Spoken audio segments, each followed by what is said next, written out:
Hello and welcome to the Orwell Astronomical Society podcast for March 2014. This month we reach a point in the year where the day and night are of equal length. We call this the spring or vernal equinox. This year this will happen on March the 20th. And don't forget to put the clocks forward by 1 hour at 1 a.m. on Sunday the 30th. Right, let's start this month with the moon. This month is somewhat rare in that we have two new moons, the first on the 1st of the month and the second on the 30th, with the full moon in between on the 16th. The moon is far from being a nighttime only object. When it is around full, it will indeed be a nighttime object, but towards new phase, it will rise early in the morning and set early in the evening, so you will be able to study it in daylight, particularly on the 31st, immediately after sunset, when the moon will be a beautiful one-day-old, very thin crescent. The planets are putting on a show this month, except for Mercury, which really is far too low down to be useful to us. Venus is a morning object in the southeast, just before dawn, towards the end of the month.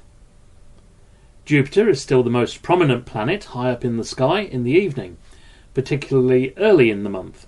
Don't forget to look out for the 4 Galilean moons and possibly some stripes and even the great red spot on the surface.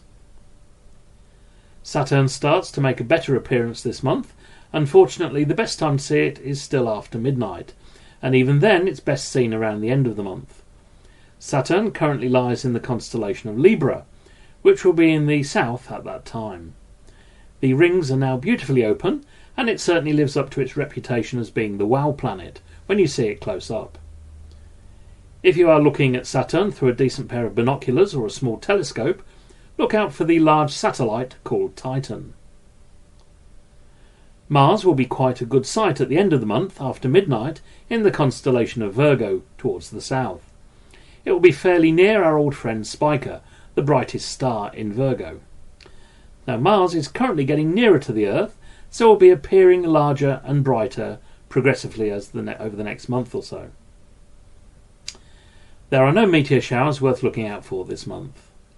So on to constellation watching. This month we start to lose Orion, a sure sign that winter is nearly over.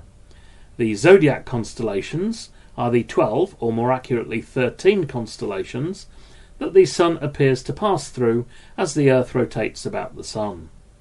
This month the zodiac constellations on view are Taurus, Gemini, Cancer, which is very difficult to make out, Leo and Virgo. And these may be found in that order from west through south to east. And the two bright stars either side of the overhead point are Arcturus, the bright red star in the constellation of Boötes, the herdsman, and that's in the east, and Capella in Auriga, the charioteer, in the west. I hope that this podcast has given you some ideas of what to look out for this month. There is plenty more out there to see, and I recommend that you look on the internet, astronomy magazines, or in an astronomy book or sky map to show you what else is out there and where to look for it. As always, another useful instrument is the planisphere, which will tell you what to see at any date and time of the year.